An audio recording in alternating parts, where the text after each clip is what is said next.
Today I'm off to Orford Ness in Suffolk, which is quite a journey from here in the centre of Bristol, but it's hopefully going to be so worth it as I'm going to be visiting a very special seal colony of grey seals, and I've been told there are pups.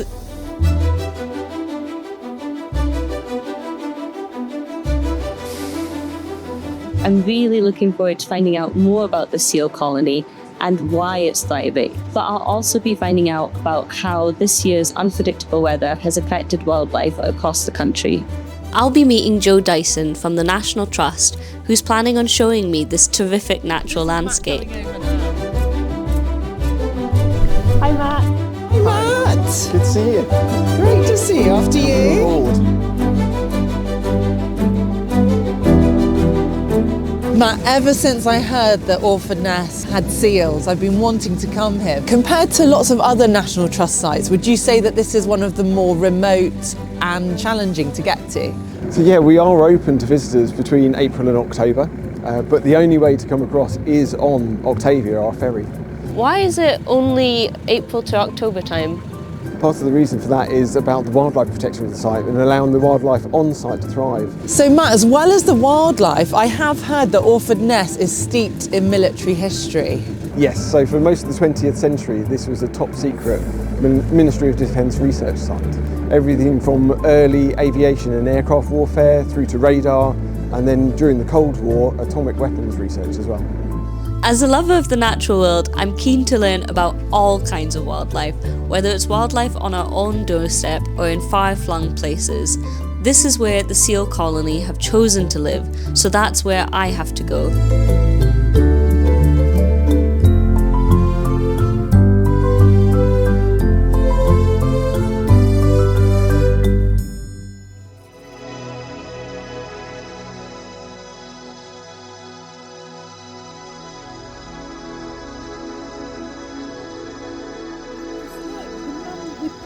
Just rolled on her back.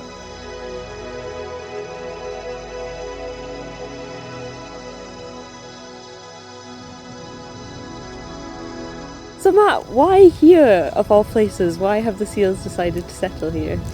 So Orford Ness is 10 miles long and about a mile wide at its widest point, so for their purposes we are an enormous beach and an enormous safe haven for them as well. And when did you first spot a seal here? And was it you?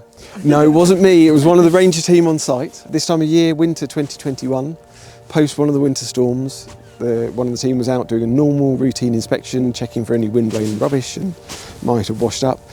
Came over onto the beach and there were 200 seals on there. So you'd never seen any seals and then just suddenly there were 200? And presumably this means that the colony is growing. So we're in the 4th year of having the grey seals on site and the 4th year of pups being born on Orford Ness. So what we're now seeing is that the females become fertile between the ages of 3 and 5. So we're seeing pups that were born here now having their own pups. Wow. That's amazing. So that first year that they arrived, we had 25 pups. The second year, 66. Last year was 133, and this year we're expecting well over 200. Yeah, doubling almost every year. So other National Trust sites have seal colonies as well. We've got Blakeney up on the North Norfolk coast, and actually we think the seals that came here originally probably are a breakaway from one of those colonies as well. So they do move a fair bit around then? Yes, absolutely. We work with other partners nationally who monitor grey seal colonies, and we've got data from GPS telemetry from seals that have arrived at Orford Ness showing where they've been in the last year. And they go all the way up to the North Norfolk, into Lincolnshire, the Farne Islands, and all the way across the Channel as well. So they travel huge distances to feed and forage. So Matt, they look pretty peaceful out on the shingle bank, but what sort of threats are facing the seal colony at the moment? This is a really exposed site, so obviously the weather is a big factor for them. Just from the winter storms we've had already, we've seen changes in the behaviour of the seals on the beach. They've moved much further inland, but the advantage for them here is that they can do that as well. But this is a really dynamic coastline, but there's still space for these seals. So when National Trust took over Orford Ness back in 1990, there was 40 to 50 metres worth of shingle in front of the lighthouse. And then in 2020 it had to be deconstructed because of the coastal erosion. So that amount of shingle has disappeared in just 30 years. And what we're seeing elsewhere in terms of climate change is this year in particular our pups came earlier, about 10 to 14 days earlier than they did in previous years. And that's true of colonies elsewhere around the UK as well. I suppose that's really showing how the weather really can impact the wildlife here. And I think, Leanna, you're going to chat to Ben, the National Trust's head of nature conservation, to find out more about this. Yes, yeah. And I think Matt and I, shall we go and get a cup of tea? So lovely chatting to you, and I'm going to head off. See you later.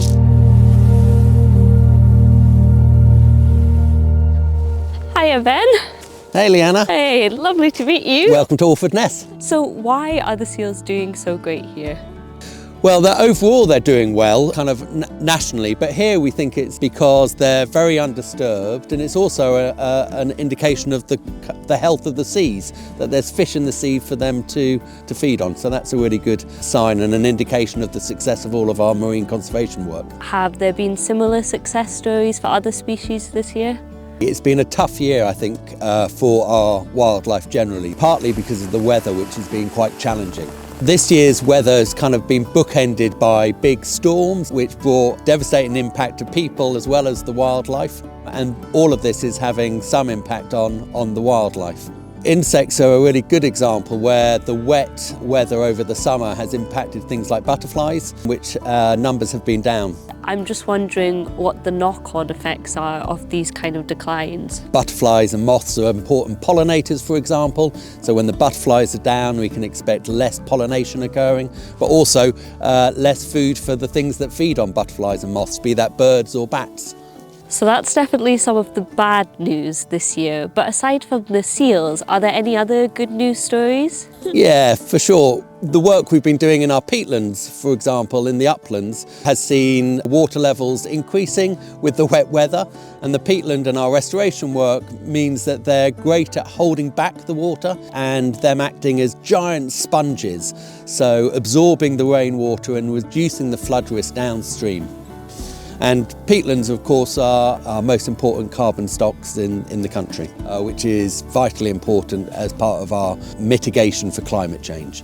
Talking of carbon capture, how have our trees and woodlands in particular done this year? The weather this year has been really good for getting the trees off to a healthy start. So we've been planting thousands of hectares of new woodland across our estate in England, Wales and Northern Ireland, and creating good, healthy woodlands for the future. We're increasingly working in urban spaces, recognising the importance of wildlife to people. So we've seen trees being planted in places like Birmingham off the back of our Blossom campaign.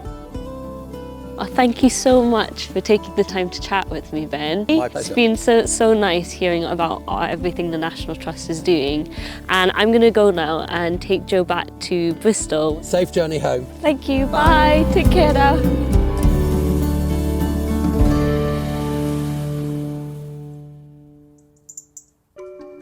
Leanna has invited me to Bristol to visit a wildlife pond not far from where she lives. It's a place created by the local community and a really good example of where nature has been allowed to flourish in a really urban area. Leanna, how did you find this pond? Well, my friends actually introduced me to it when I moved to Bristol a year ago, and I've been visiting ever since. And why is it so special to you? Moving to the city, I felt a real disconnect, and it's been lovely having this spot to come through and visit and reconnect to nature. Plus, it makes a good hangover spot after a night out with my friends. Breathe in the fresh air. Literally. I can see why you love coming here. You know, the view of Bristol Cathedral in the background, and then there's so much birdsong going on around us. Yeah. There's actually a robin that visits here regularly. You can hear it right now, actually. And there's insects, that little small kind of invertebrates that swim under the water too. You'll notice that the plants have died back and it's looking a little bare right now, but that's because it's winter. I've been visiting it as the seasons change. And in summer there are dragonflies, butterflies, so many insects and so many more birds. And it's just a wonderful spot, really. I'm just thinking, we've gone from one waterscape to another, from seals at Orford Ness by the coast, and now to a much smaller water space of your pond. Yeah, it's just another example of how wildlife will thrive if you give it the space to. Have you ever been to Lee Woods? No, I've heard of it, but I've never actually been. Because it's this beautiful woodland on the edge of Bristol city centre and it's looked after by the National Trust, so I'd love to show you. I would love to, yeah, yes please. Okay, come on then.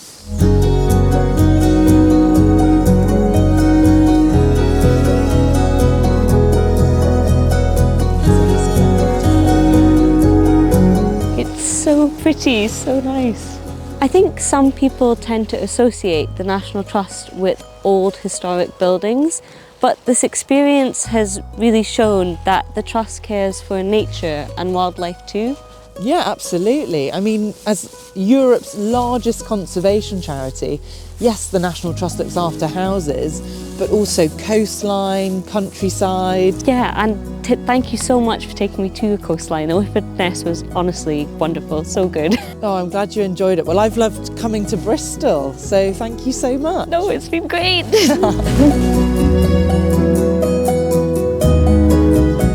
If you'd like to find out how you can support National Trust conservation work, please head to the National Trust website. And for more content, subscribe to our YouTube channel.